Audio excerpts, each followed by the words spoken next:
tujuannya untuk belajar ya. Jadi kita sama-sama belajar bareng untuk mempelajari organ reproduksi pada manusia ya. Jadi pada pria ataupun pada wanita. Jadi biar kita bisa lebih menjaga lagi organ reproduksi kita masing-masing ya. Oke, untuk organ reproduksi pada pria itu dibagi menjadi dua ya adik-adik ya. Jadi ada organ luar dan organ dalam. Nah, apa maksudnya organ luar dan organ dalam? Jadi kalau organ luar maka itu letaknya di luar tubuh. Jadi bisa kita lihat secara langsung. Kalau organ dalam berarti ada di dalam tubuh. Kita nggak mungkin bisa lihat ya.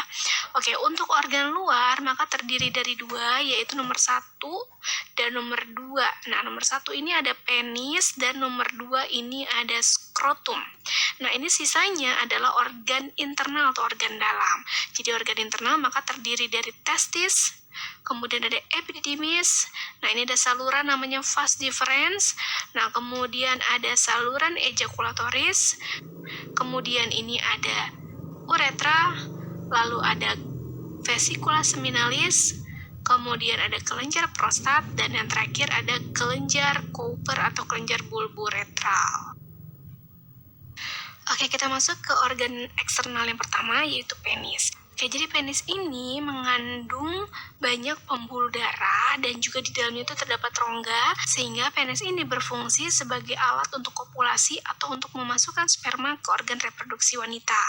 Kemudian yang kedua ada skrotum. Jadi skrotum atau kantung pelir itu berfungsi untuk melindungi testis. Jadi ini yang di dalam ini adalah testis.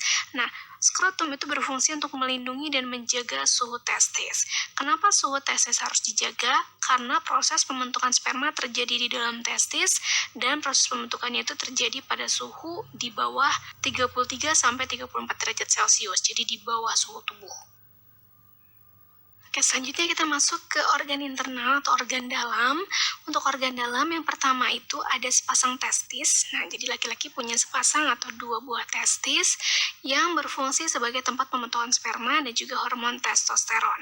Jadi sperma itu dibentuk di sini ya, di testis dengan suhu yang tadi ya 33 sampai 34 derajat Celcius. Yang keempat ada epididymis. Jadi epididymis ini berupa saluran tempat untuk pematangan sperma. Jadi ketika dibentuk di testis, sperma itu belum jadi ya, jadi belum jadi. Nah, sehingga harus dimatangkan terlebih dahulu di epididymis. Nah, kemudian akan disimpan sementara di epididymis. Lalu setelah terbentuk sperma, jadi sperma sudah jadi, maka sperma itu tinggal disalurkan melalui sebuah saluran. Nah, ini salurannya namanya adalah vas deferens. Nah, jadi vas deferens itu merupakan saluran yang akan dilalui oleh sperma.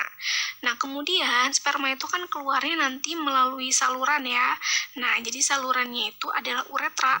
Jadi kalau laki-laki, saluran untuk reproduksi dan untuk ekskresinya itu sama, yaitu melalui uretra. Jadi beda dengan wanita ya. Jadi ini kan kantung kemih nih. Nanti urin dari kantung kemih akan disalurkan ke uretra.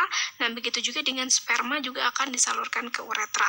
Selanjutnya ada saluran ejakulasi, yaitu saluran untuk mengeluarkan sperma menuju uretra.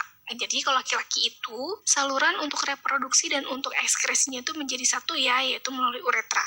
Jadi urin dari kandung kemih akan keluar melalui uretra, begitu juga dengan sperma nanti dari vas deferens juga akan masuk ke uretra.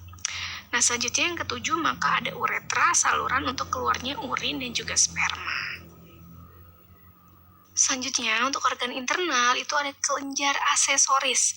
Nah, jadi apa itu kelenjar aksesoris? Jadi kelenjar aksesoris itu adalah kelenjar yang berfungsi untuk menghasilkan cairan reproduksi. Nah, kelenjar aksesoris itu ada 3. Yang pertama ada vesika seminalis, kemudian yang kedua ada kelenjar prostat. Nah, keduanya itu berfungsi untuk menghasilkan cairan yang mengandung nutrisi untuk sperma. Jadi cairan yang dihasilkan oleh vesikula seminalis dan kelenjar prostat itu memberi nutrisi atau memberi makanan untuk sperma dan untuk mengatur pergerakan sperma.